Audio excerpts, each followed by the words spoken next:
Is there anything particular you do to recover from this kind of fatigue that where you're emotionally drained because of patients Uh, not responding? yes, yes. Thankfully, I don't treat too much of pediatric patients. So once you are a parent, the most emotional draining part is the pediatric cancer. Thankfully, there are two things. One is I don't deal too much of pediatric patient, and two, the results of pediatric patient have improved a lot. So nowadays, the result of pediatric cancer have really improved a lot, and most of our patient gets cured. So that is a very good thing. So whenever these kids come back to us, we feel really very good on that day. Some of the kids, they when we treated them, they were in 16, 17. Now they are married. They come with their kids. You really feel good. But if the pediatric patient is not doing well, it really drains. It drains you out completely. Which I remember when we were a student, we were not so much involved. But when you are a parent, that is the worst part of it to deal with pediatric patients. You just see, Out, look into the eyes of the parents, and you feel you don't know what to do and how to talk to them. out of uh, uh, out of the medical field, who has been an inspiration for you? It may be somebody you've not met, but is hugely inspiring to you. Who do you find very inspirational? I think it's a long list. Long list, which are like you get inspiration from many places. Uh, I would say if the list starts, it will start from the school. It's a pretty long list, and plus the friends. So my English teacher was one whom I really loved, Singh Madam. She's no more, but she was the one who really taught us a lot about multiple things other than the subject.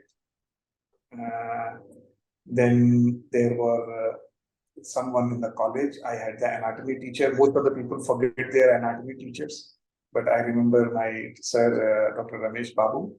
He was something like I remember during the anatomy dissection time, we missed that period, and maybe because of some very nonsense reason. So when I was doing my ENT, so that anatomy was not clear to me.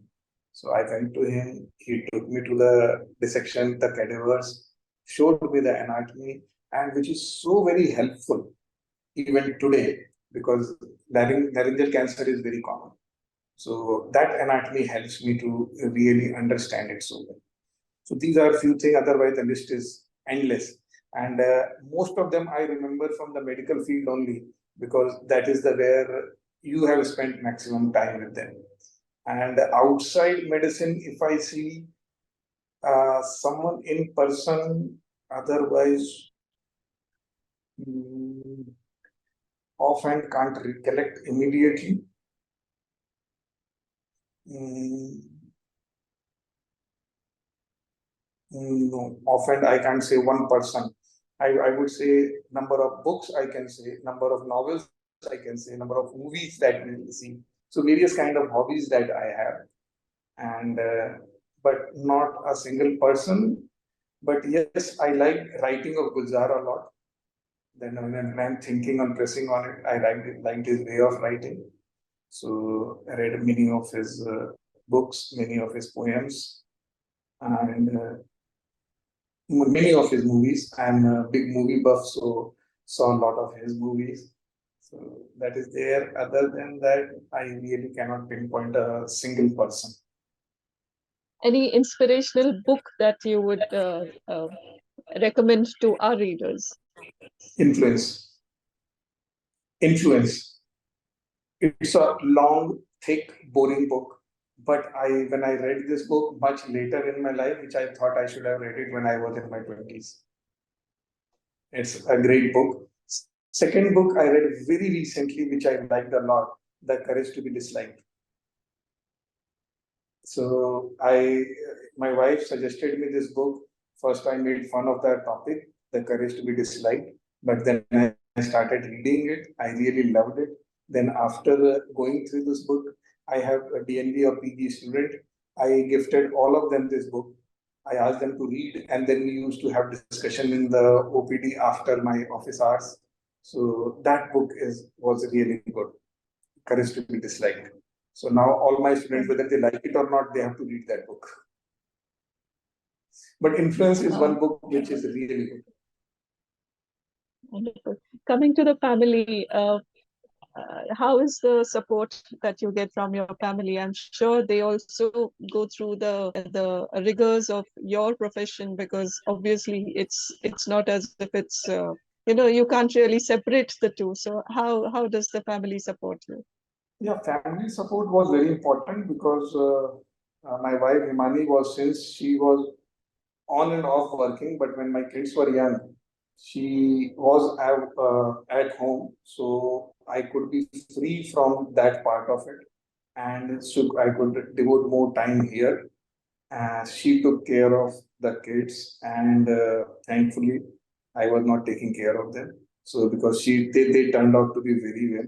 The way she like raised them, it was really very good. The way now now both of them are out off to college, and thankfully, though both of them are doing well. But fortunately, I have a habit of switching on and switching off. So the work never carried home. That was one thing which we learned very early in our career. So work was never going home.